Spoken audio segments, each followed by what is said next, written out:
Sounds good. Okay, cool. Hi, everyone. I'm Jill from Whit and Wendy and one of the conference organizers. We're really excited about today's conversation, Pulling Back the Curtain, roundtable discussion with the product builders of recruitment tech. I'd like to introduce my teammate, Whit Walker, VP of Product at Whit and Wendy, who will be moderating this talk. So enjoy, and please make sure to have questions ready. You can post those in the chat at any time under the Sessions tab. Great. Thank you so much, Jill, and thanks everybody to everybody who's joined us here today. As Jill mentioned, my name is Whit Walker. I'm the VP of Product here at Whit and Wendy. At Whit and Wendy, what we are trying to do is we are trying to, like many of my colleagues in the roundtable today, make the recruitment process a lot easier, automating as many tasks as possible, particularly having to do with top and mid-funnel sort of engagements for recruiters and engaging with talent through a chatbot. We have today a really a great all-star lineup surrounding me who I think are going to provide a lot of tremendous insights. And before we get into the round of discussion and introductions, rather, I'd first like to just set the agenda for what we're going to talk about here today. Product, I think, is probably one of the most misunderstood disciplines in the entire tech landscape. You can understand what an engineer does, you can understand what a marketer does, but I have to tell you that neither my parents nor my wife really understand what I do as a product leader. It's a unique combination of tech skill, business prowess, art and science, and kind of understanding trends and user needs that really doesn't have equal in today's landscape. And so the goal of today's session is really to give people a bit of insight into to how we think, how we're looking at the market, and how we develop products to really meet all the challenges that are out there for both the recruitment space and our users in specific. So hopefully we'll be able to address many of those. We'll have time at the end for a little bit of Q&A. So please do share in the chat any questions that you might have. I'll be combing through them to make sure that we can get to some of them. And without further ado, I'd like to invite my colleague Mike to first introduce himself. Hello, everybody. I'm Mike Marasch, VP of Product at DHI Group. DHI has 3 specialist brands or marketplaces, and we focus on connecting talent with opportunities. One of those vertical focuses is within tech. That brand is Dice. The next vertical is within finance or fintech, and that's EFC or eFinancial Careers. And then we also have a brand that does security or cleared talent, and that's Clearance Jobs. Glad to be here. Excellent. Thank you, Mike. Next, I'd like to throw it up to Arik to introduce himself. Hi, all. I'm Arik. I'm VP of Technology at HiredScore. What we do at HiredScore is we're basically an artificial intelligence solution for HR. We power the global Fortune 500. Basically, we're a productivity layer that connects to your system of records in the HR space. And we provide with recruiting and sourcing augmentation and automation of processes to make your life easier as a recruiting team. Across countries, a lot of company departments really kind of focused across all different areas of hiring. Excellent. Thank you, Arik. And we'll throw it over to Chris. Awesome. Hi, everybody. My name is Chris Muir. I'm a co-founder and the head of product at Underdog.io, which is a hiring marketplace connecting technology companies with software engineers, designers, product managers, and every business function that you can think of. So anything from sales to marketing to ops to HR and anything in between. We work with companies of all sizes, everything from seed stage startups all the way up to Fortune 500 companies. We've been around for about 6 years now, and we, unlike a lot of other companies in our space, we're entirely bootstrapped. So we've been revenue fronted from day one. So I'm very happy to be here and excited to chat with everyone. Thanks for having me. Great, thank you, Chris. And we'll close out the introductions with Sanjoe, please. Hey everyone, I'm Sanjoe. I'm one of the co-founders and also the CEO of Talview. I also manage product function at Talview. At Talview, our focus really is to help large enterprises take control of their hiring process by taking control of time to hire. We believe time to hire is the North Star metric when it comes to hiring, and we call the entire approach Insta hiring. We work specifically with Fortune 2000 companies and in segments like pharma, insurance, retail, professional services. These are the kind of the segments we work with. We work with some of the best brands in those segments today. Happy to be here. Excellent. Thank you, Sanjoe. And I think the place I'd like to start our discussion today is it's not going to be necessarily a surprising place. It's going to talk about the news of the day. As I think everybody who's attending the conference here today is aware, the world changed quite dramatically about 3 months ago. We went from a situation where hiring was an absolute dogfight and we couldn't find any candidates, and the most competitive that we had ever seen it, to a situation where today we now have 40 million plus people unemployed in the United States. And so with that, obviously there's business challenges, and there's also product challenges and product opportunities. I think that I'd like to open up the discussion and start to hear from some of the panelists about how the impact of COVID has changed kind of how you're looking at the market and prioritizing things. And Sanjoe, I think you might be a good place to start with this, given kind of your view of the market and working with the Fortune 2000 and how you're seeing the landscape shift and the product implications there. Yeah, I think none of us foresaw what happened in the last 3 months. When we look at our customer base, we basically divide them into 2 buckets. One bucket is customers who continue to hire or continue to have, whether it's essential retail or healthcare or insurance, where they need to continue to hire and they're scaling up. So for those customers, our focus really is on how do we support them with business continuity. And so Talview essentially is a hiring digitization platform. And our initial focus was right from application to selection, and we were not helping them with onboarding.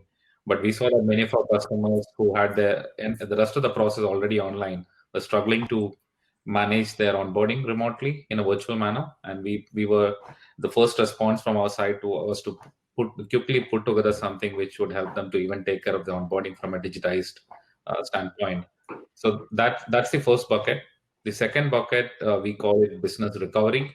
So these are customers who are currently furloughed employees or people who have shut down operations, but when they go back up, they have concerns around, many of their employees who would have moved back to their hometowns, especially if it's a store-based or branch-based operations, or they might have joined other companies. Will those employees be available when they resume operations? So, and the other aspect is that everybody expects things to be a lot more remote when beyond this current crisis. So how do they continue to do hiring? Because hiring is also a very collaborative activity where multiple stakeholders need to collaborate consistently across the process. So how do they manage that collaboration aspect? So a lot of our focus is on working with these customers to plan for their business recovery and also help them to make the entire process a lot more collaborative. So those are, I would say, the 2 areas of focus right now for us, Talview. Collaborating remotely, rebound, and onboarding the new hires for those who have continued to hire and scale up. Very interesting product challenges there. Let's see, I think, Arik, do you have any perspective here? Definitely. So first of all, I agree on a very important point Sanjoe mentioned, which is thinking about this holistically as if the entire market is impacted the same way is very much not the case we're seeing. It starts just with the fact we're talking a lot to our clients, and we're really trying to understand for each one of them how they're impacted by this. And there are very different scenarios. Some of our clients actually have a very big surge of hiring right now. They're suddenly, first of all, the places that hire more are currently getting a lot more interest by people that have been furloughed in other places that are looking for employment. And especially when this meets a situation where the company is consumer facing, they're in a situation that they're overloaded with candidates, but they want to make sure that the candidate experience stays as good as it always has been, because those are also their customers. So it's really important for the company. How do they treat the entire, process? And so this is one of the challenges we've been working with our clients, helping our clients overcome, is this surge in their business.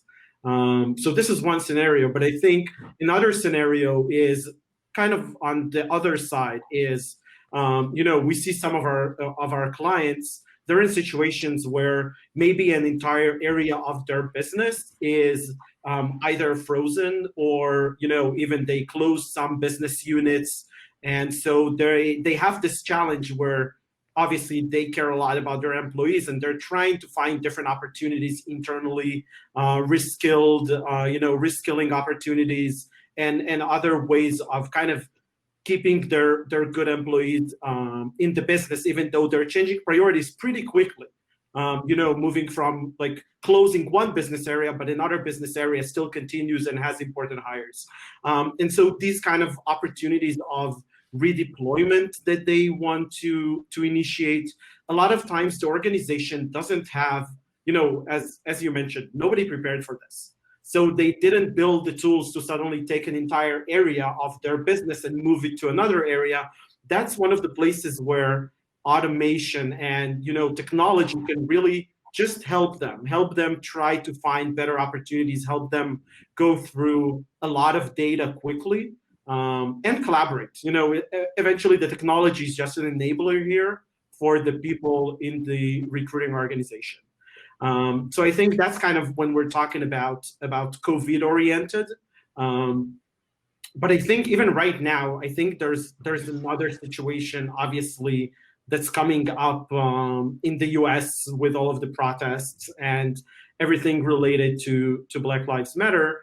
And that has, I think, brought another area for organizations that is getting front and center, like the spotlight right now, which is making sure that your recruiting process, as one of the aspects that companies interact with people, that it's fair across the different diversities, across the different people that experience it. And I think this is something that actually at HiredScore, this has been kind of the cornerstone of how we built our technology from day one.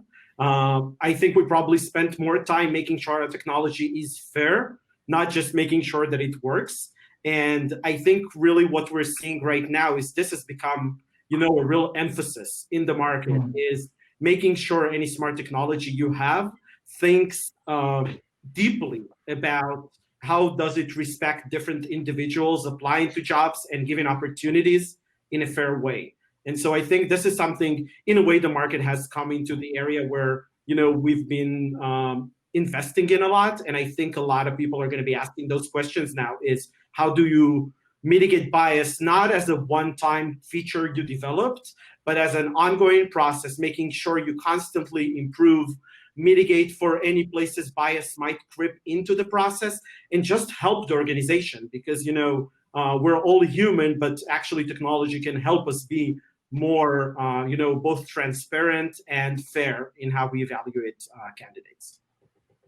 Excellent. Wow, there's a lot to unpack within that statement, and I think that we will get into some more of those things. But I think that it's really interesting to hear you talk about kind of the candidate experience via the surge in candidates, while also having to deal with this issue of reskilling the employees, and then obviously with the other situation having to do around protests and Black Lives Matter.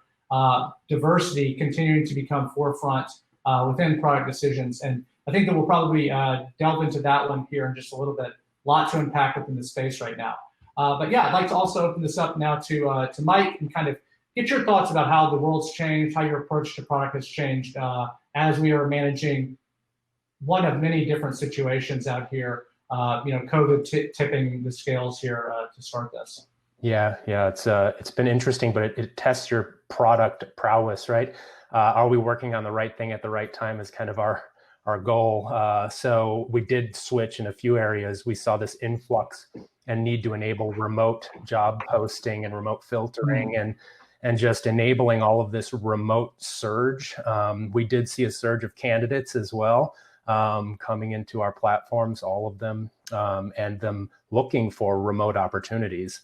We also saw clients wanting to post remote opportunities, and how do they do that? Through automation or manual posting or whatever it might be. So we were enabling automation to detect remote jobs and post those correctly, and really shifting focus to enable that entire remote capability, which has turned out to be great for candidates and employers looking for talent.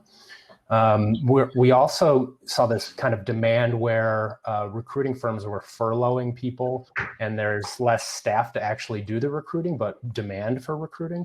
So there's been a lot of push on what we call sourcing automation techniques and integrations. So there's been a shift in focus on extending integrations and expanding some of the sourcing automation we already had, and digging in there to reprioritize and enable that, where people are saying, I have the same amount of jobs I have to recruit for, but we had to furlough all of this staff. So that's been a huge one.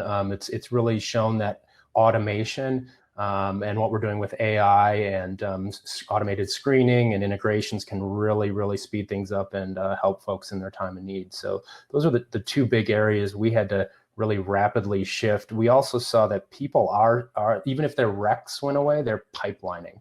Like they're saying, this is the time to go out and find those candidates, because when those recs come back in, we want to be ready. So enabling pipelining tools and sourcing in that model as well. That's really interesting. The kind of furloughs and the need for automation, I think, speaks to pieces of what Arik was talking about with the search, the candidates, and that. But it's interesting to hear you say this, because it seems like every piece of the market is looking at different aspects of this, from the push for diversity, for how we actually do more with less, and then how we plan for the rebound here is also an interesting theme that we'll want to dig into too. And so, Chris, I'll throw it over to you. Last but not least, here to get us started as to how the change in the world has changed kind of product roadmap for you guys. Yeah, for sure. I'm being conscious of the time. I don't want to speak for too long here and keep us stuck on the first question. There's a ton of overlap in what we're seeing at Underdog and what the rest of the panelists are seeing. We're a marketplace, or a top of funnel source for a lot of tech companies to find really talented engineers and other technologists to interview for jobs at their companies. So understandably, the last 3 months have really changed the dynamics of our marketplace. We're seeing fewer active companies on the platform. The companies that are active don't need us as badly as they did before, because they're getting a ton of inbound without us. And then on the other side of the market, we're seeing a ton of candidates who have been furloughed or fired altogether, who are looking for jobs. And so there's definitely been an uptick in an interest for remote jobs and remote hiring from companies trying to make sense of what their plans are for the next 6 months, when their offices will reopen, how long they'll have remote employees on staff, that sort of thing. Time zones have become an issue now, so companies want to know in which time zones candidates are located. That's almost more important than which cities they're located in, because it's much easier to work within a couple hours of wherever your core team is based. We are, mentioned this before, seeing an uptick in job seeker volume. That's led to a lot of process changes for us. So we are evaluating candidates both algorithmically and manually. So we have a set of eyes review every application that comes in before we decide whether to share a candidate with our companies. And so we've had to scale up the candidate review side of our platform. And then on the company side, yes, we're seeing a lot of our contacts at customers getting furloughed or fired. And so it's a very different world. And I think everyone's trying to figure out how to do more with less. And so we're evaluating a few different businesses that we think will be interesting there. And then the last thing I want to say, which we haven't touched on yet, is our roadmap has changed just because of how hard the last 3 months have been. Like, I don't think I've been as productive as I was before all of this. I don't think our team has been as productive. And so I think just as a consequence of what's happening, we've had to be a lot more open and real about what we can accomplish. And I think we're all still sort of adjusting to what's going on. And the last few weeks have made it even harder. So. Yeah, for sure. And it's, I think that this is actually an interesting point to dovetail on, which is, we're in some ways investing time right now to build for coming out of the trough here. And now in certain respects, we're playing a little bit of defense for areas that we might not have planned for, such as candidate surge and continued forefront of diversity hiring, while also having to invest in new areas that will hopefully bring us out of the trough here more effectively. And so I guess I'd like to kind of play on this a little bit more and understand kind of how you guys see things changing as we move out of the trough here and move into the new normal in a way. Kind of what areas matter more that might not have mattered, and I'll leave that one open to whomever would like to kick us off. So go ahead, Sanjoe. Okay, yeah, I was not sure whether that question was for me, but yeah, I think the one aspect which we are very focused on, and I did speak about that in my last answer, is about the reality is that, and Chris did allude to this in his answer also, that people are going to work a lot more remotely going forward. And how do we, so that changes two things fundamentally from a hiring standpoint. One is you're going to deal with a much wider candidate pool, because now there are no restrictions of geography when you're hiring for a particular role. So your access to a wider candidate pool has to be managed in a different manner than you used to manage it before. The second aspect is hiring itself, like I spoke about. It's a highly collaborative activity, and we expect customers to have a plan towards how they would manage this hiring process in the new world. Especially you have, there are different stakeholders from the hiring manager, the interviewers, the recruiter, the recruitment manager, the candidate, and at different stages of process, you need different types of collaboration. So the first aspect, I think the focus on, and that's where we have in fact seen a significant increase in inbound interest, because we focus on screening and selection and digitizing those aspects with the help of video interviewing, remote proctoring, a bunch of simulations and boards and AI around that particular space. So we have seen a significant increase in demand. So we've had almost 3 to 4x increase in demand in the last few months, where customers now, whoever continues to hire, they need to do the entire process remotely. And we are actually, focus really is on how do we make this, the virtual processes as candidate friendly as possible. So before, the process would have had some component which is in person. You might do the first 2 rounds of interviews virtually, or you might have a candidate doing an online assessment, but there will always be one round where the candidate is walking into an employer's office, get to understand the culture, get to understand the workplace a little better. So a lot of those subtle nuances, which was part of that in-person experience, is no longer there. So the focus is on how do we create candidate experiences which give the candidate the same understanding of the culture, the same understanding of the hiring manager, the workplace, the rest of the employees. So working with the customers, those experiences with the help of videos, banners, 60-degree views of the office itself on the platform. So that's something which we have been spending a lot of effort in. Interesting. Interesting. Second aspect. Go ahead. Yeah, the second aspect was from a collaboration standpoint, like I said. So we've been, we launched a first version of Talview for Microsoft Teams, which is a online collaboration platform, which allows recruiters and hiring managers to collaborate effectively during the interviewing process. And now we have bigger plans in terms of how we would extend that across the hiring process, right from when the job description is being finalized in a discussion to all the way till you make a selection by comparing and discussing between candidates. So how do we, enable this entire process to happen on platforms like Slack and Teams? That becomes a significant focus.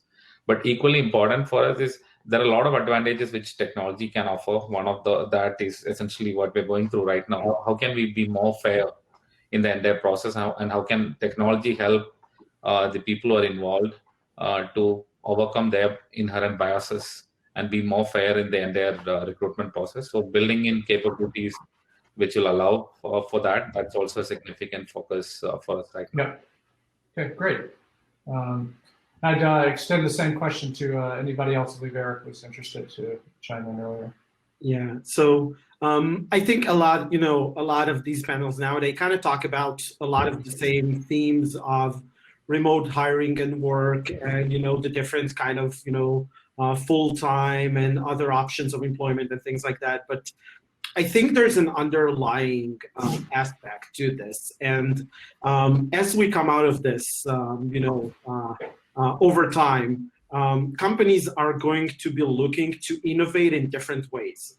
And as we mentioned, each company is solving a different problem, but the situation has pretty much put all of them on the edge cases, of different situations. And so there's a lot of appetite. And I think this connects to what Sanjoe was saying.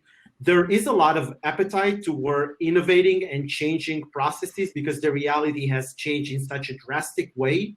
Mike even mentioned that some teams are finding themselves with furlough recruiters, which obviously is the case in some situations. Sometimes they even find themselves with furloughed HRIS teams, right? Like they want to innovate. They have a lot of appetite, and not just appetite, but just business needs to make changes that are pretty drastic in how they do things. But they also have the reality of how complex it is for them. There's, on the one hand, in some situations, they have less resources, less people that are involved. And on the other hand, they get more and more technologies that they need and want to bring in together and connect. And so within that ecosystem of connecting more system with less time to connect them and less resources, a lot of focus of like when we work with our clients and prospects is really creating that infrastructure for them, kind of the next generation integrations that will allow them to connect multiple systems in a fast way, where they don't need to do a lot of the heavy lifting, where they don't need to invest many months and many hours of their teams to just get something initial up and running. So I think this is a place where really, investing in technologies that eventually can collect a lot of your different pieces on the workflow, the user experience aspect, just the change management of doing. So I think this is something really focused on our side is how do we allow for these companies to innovate, even in this situation where on their side it's harder, and how we as a vendor allow them to kind of have that privilege of introducing something new into their ecosystem, whether if it's a HiredScore, but also a system that connects to HiredScore, or a system that's adjusted to us in the workflow, making it easy for them to do that with all the tools we have, all the automations we have.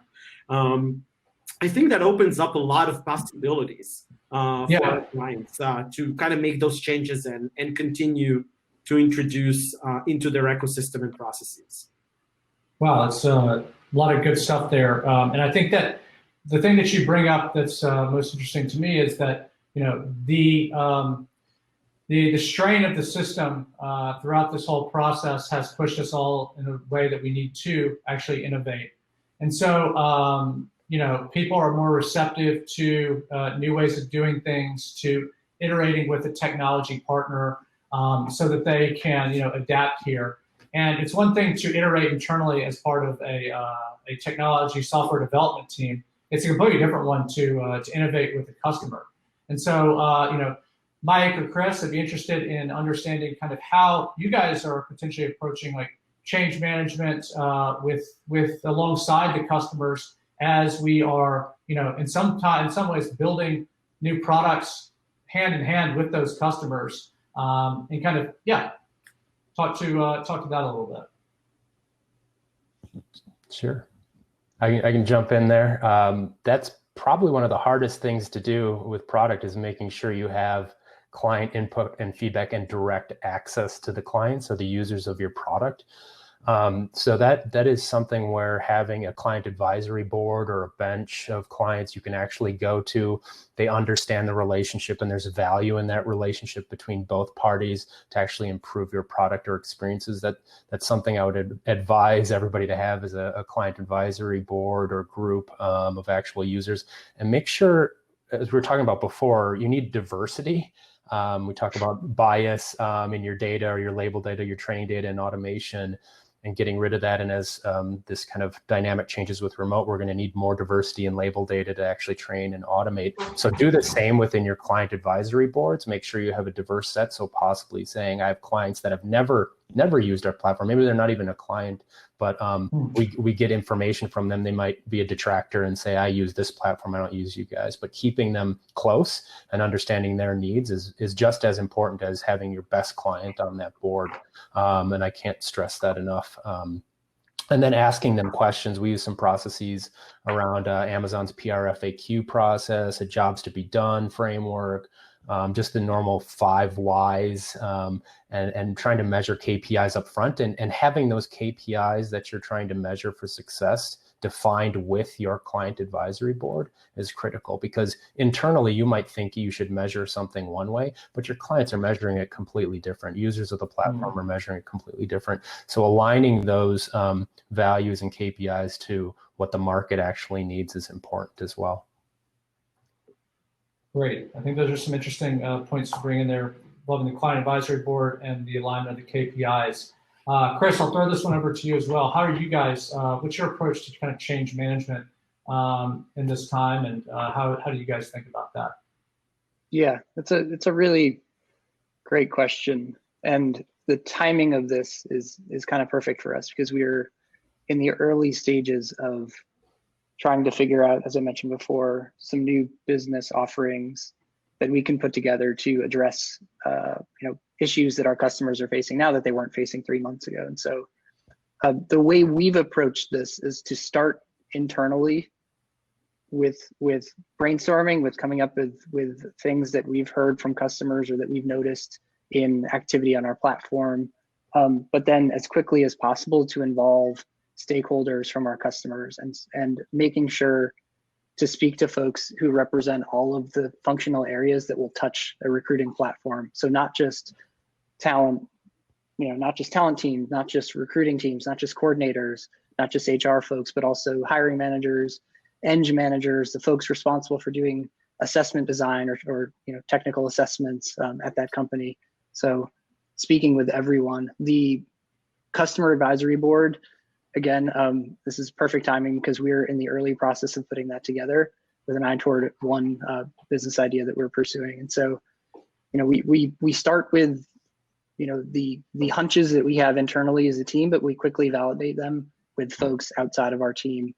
And I think the best way to get information, at least from what we've seen, is not through surveys or some sort of Q&A, but it's through screen shares. It's through sitting behind someone and actually seeing how they use a product or seeing how they approach an issue. It's more looking for the anti-pattern rather than the happy path or whatever.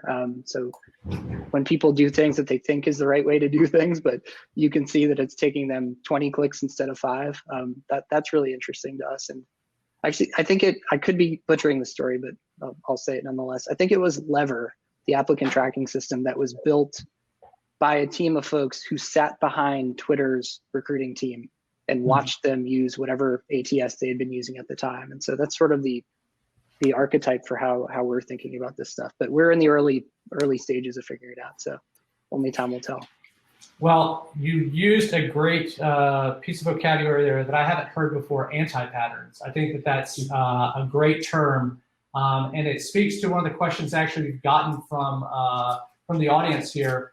Smith, he's asking about, if we could talk about a feature request from a customer that was made that was like most surprising to you, given thought and research and hypotheses that you've probably done beforehand. And I'd like to open that one up, as this whole situation has surprised us. I think that this could be a good place to share any of those type of anecdotes this is pretty insightful to, I think, the audience here. So yeah, insight into how we work. Anybody have any good examples of that?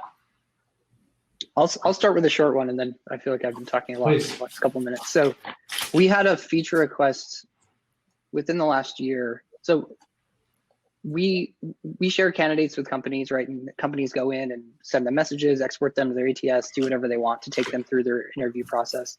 We had a feature request as part of that, as part of our company-facing dashboard. We show the salaries, a range of salaries that the candidates are interested in. So, one of the ranges is I'm looking to make 125, between 125 and $150,000 in my next role.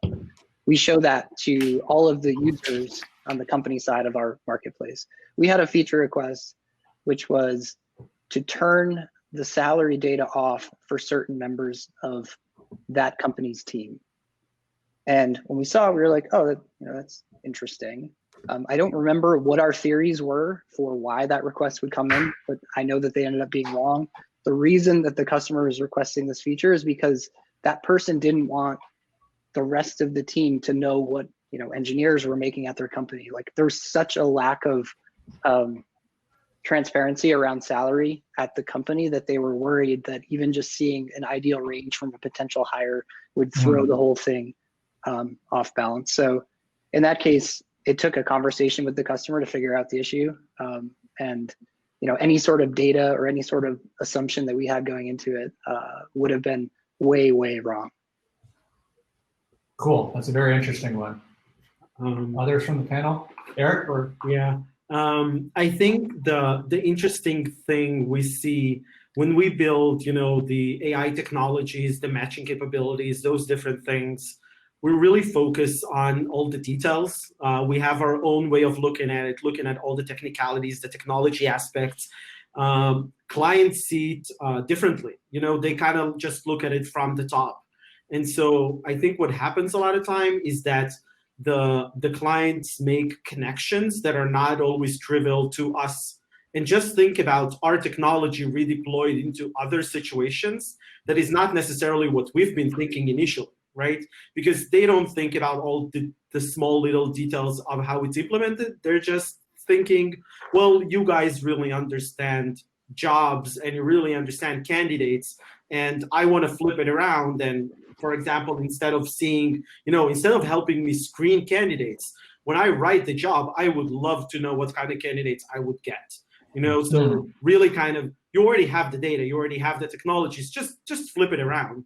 And it's interesting because in a simple way, it's right. Like, there's a lot of back end, this funnel is kind of pulling back the curtain. There's a lot of work to do behind the scenes to make it happen. But eventually, in some ways, it is as simple as they say. You could understand, for that job, what kind of candidates you would get. How would your diversity look, and how would your pool look, given that we are, integrated closely to your ATS systems and, to all your other systems of record internally.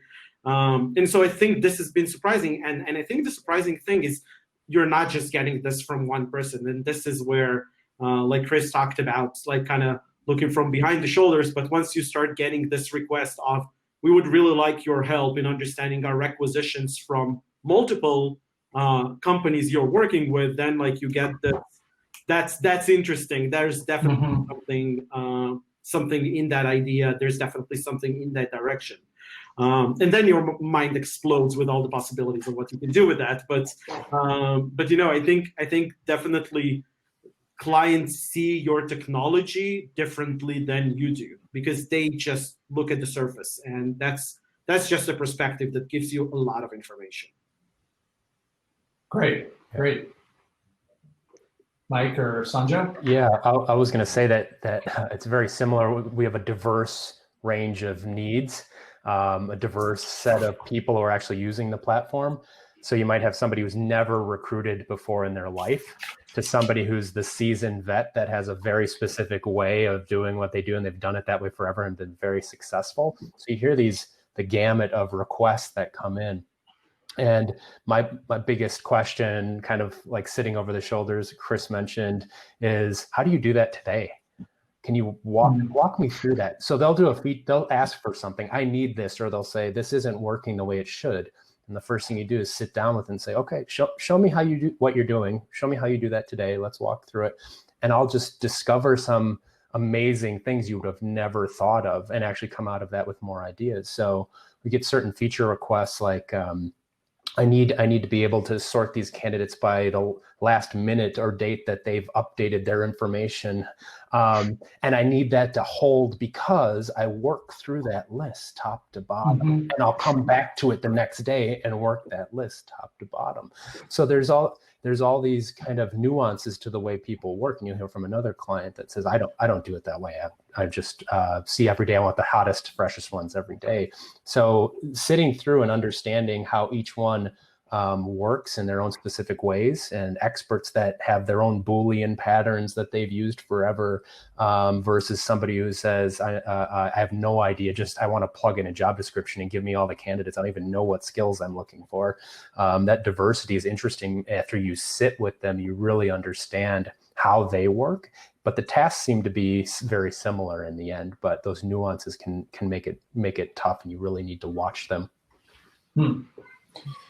Yeah, and Sanjoe? No, I think the only thing I would add is prioritization is probably one of the most difficult aspect of product management, and especially when you have varied set of customers and they have their own unique requirements. And I think, like Mike mentioned, the biggest focus for us has been having those conversations with customers to most feature requests, which initially looks very different or looks a little crazy sometimes. When you kind of peel the onion, you would see nuances which are probably aligned with many other customers, the problem statements which I've heard from many other customers. I think as product organizations, or the fundamental focus should be on understanding the problem and not looking at the feature request itself. And that's when you're able to do prioritization and alignment, which is in line with a broader set of customers. Cool. So I think there's a common through line here of this change management piece, which is getting to know the customers. And it's also the piece that we've said a couple times that's the hardest one to do. And thinking about the other people likely listening into the panel today, it's the one that they probably have least insight to. And so I'd like to ask the group any sort of recommendations that you guys might have for, how best to help, the end users understand how to help us help them, if you will. So what advice would you give to users who have an idea, a feature request, a problem that they need solved using your technology, or potentially net new, not even on your radar yet, to kind of approach you or approach your organization in a way that can actually, start to flesh that out and maybe get it some attention in this difficult to prioritize product roadmap? Maybe I can go first. Sure. One of the challenges working with enterprises in the HR tech space, or in general in any enterprise technologies product space, is most often your primary interactions are not with the users, but with somebody who's managing the process, or the HRIS team, or somebody else. And sometimes the focus becomes so process oriented in the conversations than actual user experience oriented, that you might end up creating systems which looks very fancy, or you might end up creating workflows which are very fancy and might tick all the boxes. But when it is rolled out, the adoption is not optimal. And at the end of the day, even if you don't have, let's say you think you need 10 features, but when you deploy the 5 features that stick, those are the ones which are going to drive the return on investment for the customer. And from that standpoint, I think the ability to have that connect with the users, the last mile users, is something which some customer organizations, we have seen the hesitancy. Okay, we want to control, the process team wants to control or the HRIS team want to control the entire narrative, but that often leads to suboptimal solutions. So that I think is something which you have been trying to address in each and every customer conversation which you're having. The second aspect is around one of the biggest challenges for us was to figure out what's the right question to ask, even if we get in front of the existing user. What's the right question to ask, which will give you the best insight? And I think today, my favorite question is how disappointed you will be if you do not have access to TalView from tomorrow. And that, at a meta level, focus the conversation on the value which the user is getting out of the platform, beyond feature requests, beyond specific processes. And then it helps you to then drive down and go deeper into the specific nuances, which is probably the kind of insights which you're looking for in the first place. Interesting. I love that one. What's the biggest disappointment if our service was to go away? Yeah.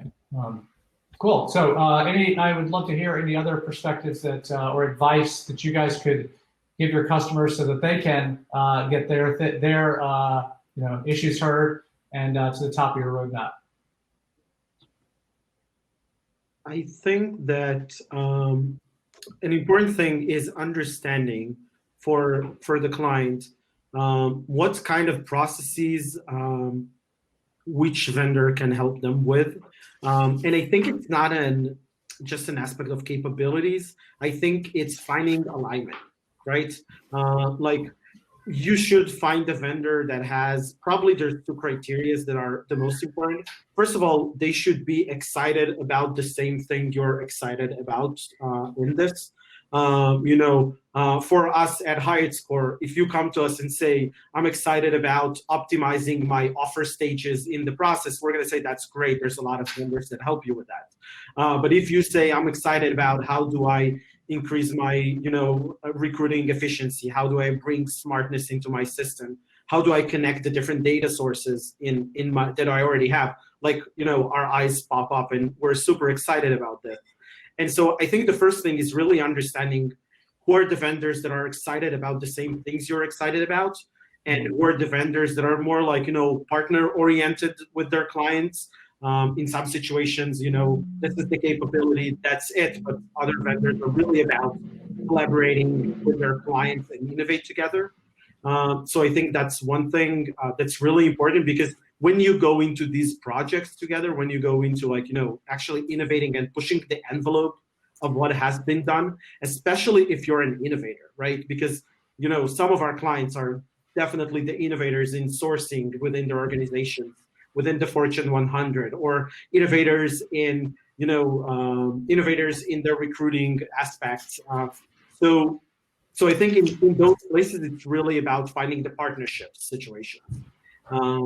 And I think the other thing that's really important is we at HiredScore, we kind of see ourselves as a multiplier vendor. We're not just about how do we give our value, it's just how can you as a client get the most value out of the full, stack that you have. And I think that's the other thing, because a lot of times the client has this kind of thinking of I have to get this in here, but actually when you think about the full stack and how everything connects, you can bring the same value from multiple different areas in the stack, and especially from a combination, right? Because eventually there's a lot of situations where it's more than a 1 + 1 is definitely more than 2. And so trying to find those situations where multiple vendors can work together and take you multiple stages up is like the places where you need that connectivity, you need those multipliers in your ecosystem. So I think when you have the vendor that is a multiplier and excited about the same thing you have, that's where the best processes we have with our clients are happening. Gotcha. Okay, so alignment is key to having that productive conversation. Totally. Great. And Chris or Mike? I can. Go ahead. Oh, sorry. I'll jump in real quick. So I think in terms of helping our customers help us, we're probably in a bit of a different situation because we're a small team. And so I guess it's, if all of our customers were listening right now, I would say to them this: any sort of feedback that they give us lands in like my inbox, my co-founder's inbox, the product team's inbox. We read it all. it's not going into the ether, not being seen. So, same goes for surveys. We sent out a customer survey a few weeks ago, and, as those things go, we're lucky to get 25% response rate or something like that. And so either we wrote a crappy survey, or, there's some sort of blocker or disconnect between some of our users and the feedback that they're giving us. And so it's, it's on both sides. It's on us as well as on them. But yeah, I would love for there to be more awareness of the fact that I'm reading everything and I'm writing it all down and factoring it into what we're working on over the next couple of months. And so, we get really excited when we get feedback, and we love to improve the product in small ways and big ways. And so, yeah. Cool. So what I hear you saying is don't keep quiet. Send it in. When in doubt, send in that feedback. And speaking for myself, the worse feedback, the better in some ways, because that really perks up my ears to say, hey, this is something we should investigate. Yeah, for sure. I agree. Yeah. Cool. Mike, anything to add? Yeah, I agree with everyone. Early and often feedback, please. And one thing also I like is if we can rephrase into problem statements. Sometimes we tend to get, hey, just do this. If you did it this way, and like when you ask those questions, we end up with a good problem statement, and we actually came up with a better solution that the client didn't even know. Oh, but yeah, that's actually what I would need to know. By the way, everybody else would want that too. So you really have, if a client can think about the problem that they need solved versus I need this button put in this spot in this area, that does this thing, that helps sometimes. That's a great point. Can you go with a little bit more specificity about what you mean when you say that problem statement? Because I think very often they do come in as I need it sorted this way, or I need this thing. But can you just kind of enunciate the difference there? I think that'd be very helpful. Sure. It's tough to talk about without having specific examples, right? But somebody might come in and say, I need to be able to sort this list by date. Okay, why do you need to be able to sort it by date? Kind of referring to my other example. Why do you need to be able to sort that list by date? Well, that's how I work through these candidates, and I contact them and I'm shortlisting and I want to start from where I stopped. Oh, okay. I actually know a better way to solve that problem than sorting this list by date. And you talk through that and they go, oh, wow. And that would be, if you did what we just talked about, I'd actually pay for that. And I think other people would actually pay for that rather than a simple sort by date feature. So that's what I mean by coming with your problem that needs to be solved, or what would make your life easier than just the solution, is a much better tact. Yeah, and building on this sort of through line here, there's a nice question in the chat about balancing kind of feature development with highly innovative experience versus kind of more familiar iterative improvements. And would like to open that one up to the group, and maybe Mike, you can dovetail on what you were just talking about. Sure. Yeah, that's a good one. We try to have what I call, and others in the industry call, as dual track development approaches. So we've got kind of you're iterating in your business as usual track. And then you've got this highly innovative track, and you're kind of throwing things out there, testing them. You're rapidly developing. You're doing design sprints. How can you get that feedback cycle happening quicker in this innovation track? And then how do you move that innovation track into kind of that iteration BAU thread as well? So you have to plan for that work. You have to prioritize that work, and you have to continually be working that backlog. And related to client feedback loops as well, and clients understanding, we have, in my case anyway, we have candidate needs as well as the client needs. So sometimes they'll ask for something that's really out of line with what the candidate's needs are, and they usually will understand, oh, I'm actually going to hurt this kind of ecosystem of creating connections if we do that. So there's a lot of that balancing going on as well. But as far as innovation versus steady state features, I'd say dual track that, prioritize both of those things and chunk away at it as quick as possible. And in the innovative bucket, make sure you're doing rapid feedback cycles and knowing what you're working on is worth it quickly. Great. The dual tracks sounds like a very nice approach. Anybody else have thoughts that they'd like to share about how they approach this, designing for the familiar versus moving into stuff that's a more innovative kind of approach to it?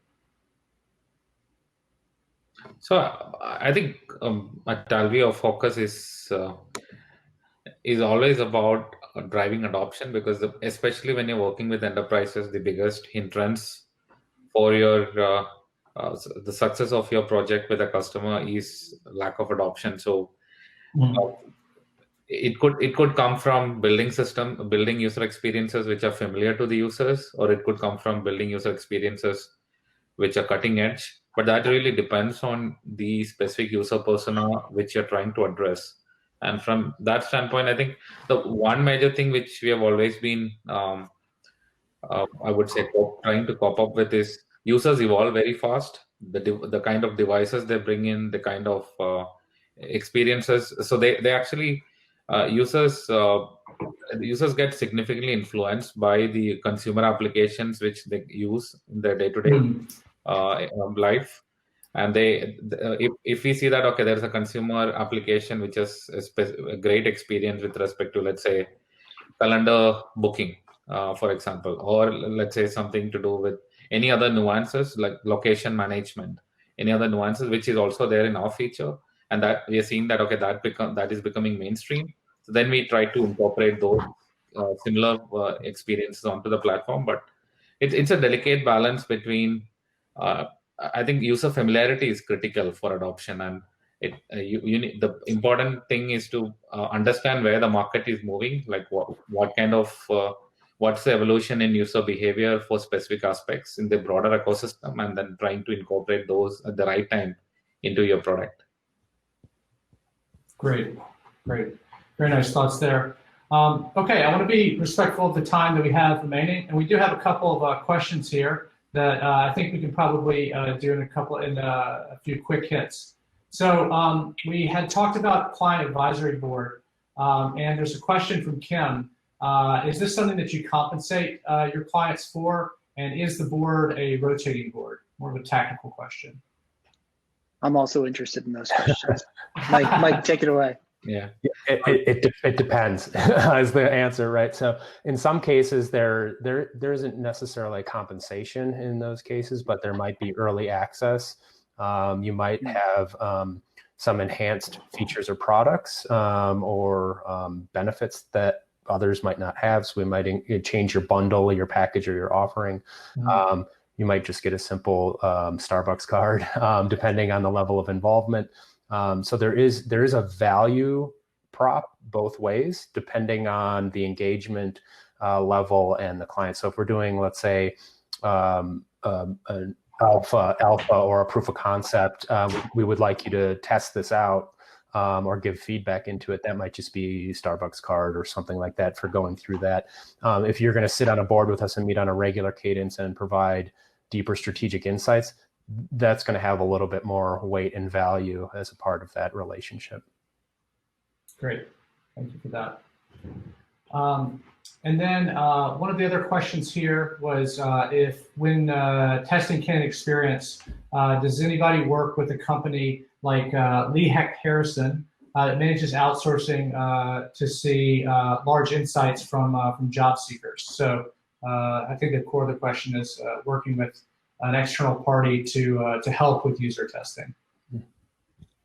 So we do work with, not specifically with that vendor, but we do work with a lot of other such providers, especially when it comes to, we support a lot of online interview and assessment use cases on the platform. And these things, we have customers who use it across the globe. So and especially when you're launching a new functionality in a new geography, we would want to get feedback from users in that particular geography beforehand. So we do work with vendors to get that experience tested in advance, but not with that. But I wouldn't say they are specifically. So we have, so we use Amazon Mechanical Turk in some cases.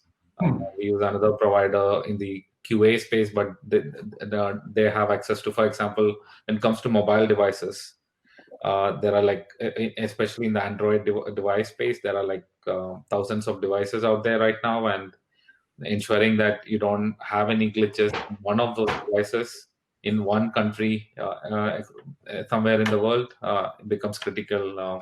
And those are things which we actively invest in right now. Great. Okay. Well, I think that will probably do it for today's session. I'd really like to thank the panelists for their insights, their candor, and for sharing their experience with us today. I hope everybody's been able to take away something from today's session, been able to understand a little bit more what goes into some of the products that you know and love within the HR tech space, and how those product leaders are viewing the market coming up. We opened up a lot of good conversations here. We're able to close out on all of them, but that leaves us plenty of time to talk about these at another time. But we'll wrap it for today. And again, thank you all very much for attending, and thanks to the panelists for your participation. Thank you. Thank you. Thanks, Whit. Thank you for hosting me. Thank you all. Likewise. Thanks.